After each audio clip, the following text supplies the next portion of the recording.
ازيكم حبايبي عاملين ايه؟ يا رب تكونوا بخير وفي احسن حال يا رب. النهارده هنعمل مع بعض كيكه الرواني من اطعم والذ الكيكات اللي ممكن تجربيها.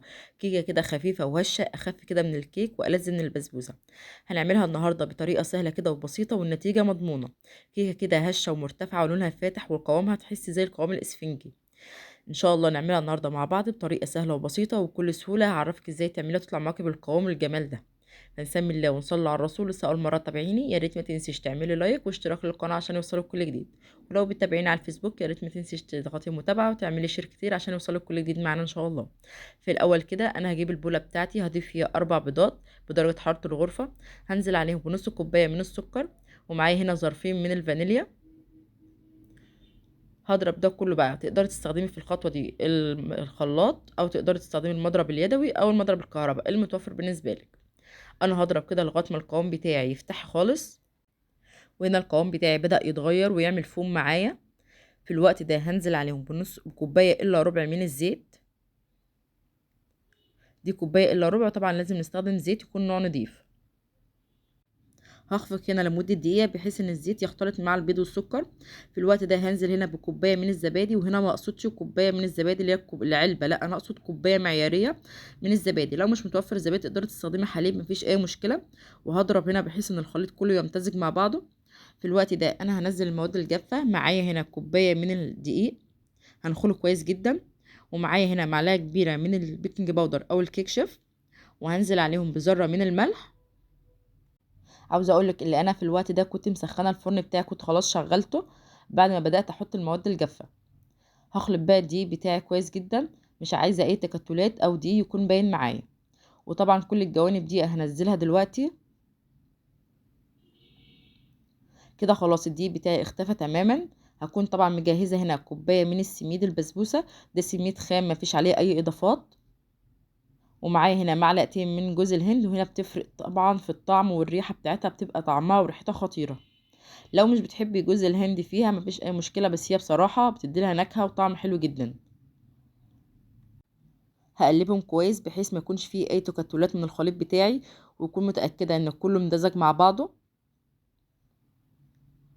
في الوقت ده انا هكون مجهزه الصينيه بتاعتي ومبطناها كده بمكعب من الزبده، وفي نفس الوقت طبعا الفرن بتاعنا شغال.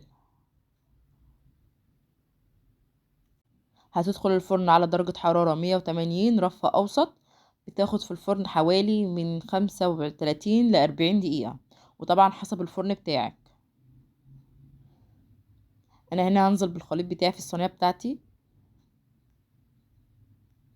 واوزعه كويس جدا في الصينيه. طبعا تقدري تستخدمي اي صينيه مربعه مدوره المتوفر بالنسبه لك، مفيش اي مشكله.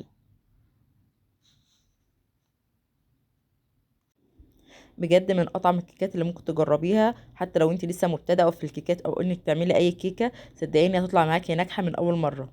النتيجه بتاعتها مضمونه 100%. هنوزع بقى الخليط بتاعنا في الصينيه بتاعتنا، وطبعا الفرن بتاعنا سخن خلاص.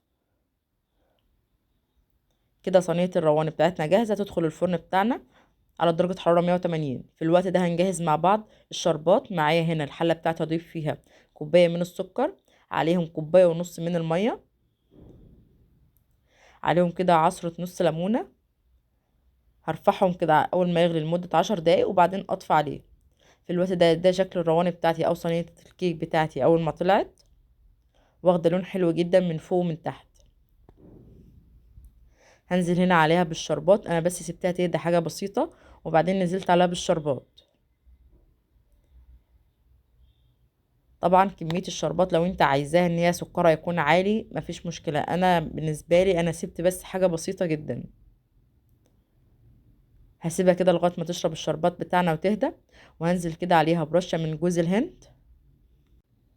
عايزه اقولك ان ريحتها خطيره بجد، طعمها تحفه. ان شاء الله هتكون من الوصفات اللي هتعتمديها معاكي على طول، لانها سهله وبسيطه ومكوناتها موجوده في كل بيت. تعالوا كده نقطعها مع بعض ونشوفها. طبعا المفروض كنت اصبر عليها شويه، بس انا طبعا سبتها تهدى كده وبعد كده ايه بدات اقطع. يعني ما قدرتش اصبر لغايه ما تبرد خالص.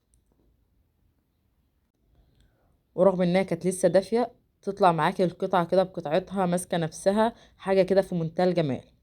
كان عندي هنا شويه من الفستق حبيت بس ازين بيها. خطيره بجد.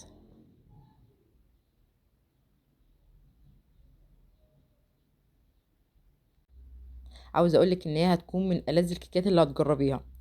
بجد ما شاء الله، واخده ارتفاع حلو جدا، مظبوطه، لونها فاتح كده من جوه، طريه طراوه ما شاء الله. سكرها بقى مظبوط، حاجه كده في منتهى الجمال. اتمنى الوصفه تعجبكم وتجربوها، واستنى تطبيقاتكم باذن الله. واشوفكم ان شاء الله على خير في فيديوهات تانية جايه جديده. ويا ريت لو لسه اول مره تتابعيني، يا ريت ما تنسيش تعملي لايك واشتراك للقناه عشان يوصلك كل جديد. اشوفكم على خير.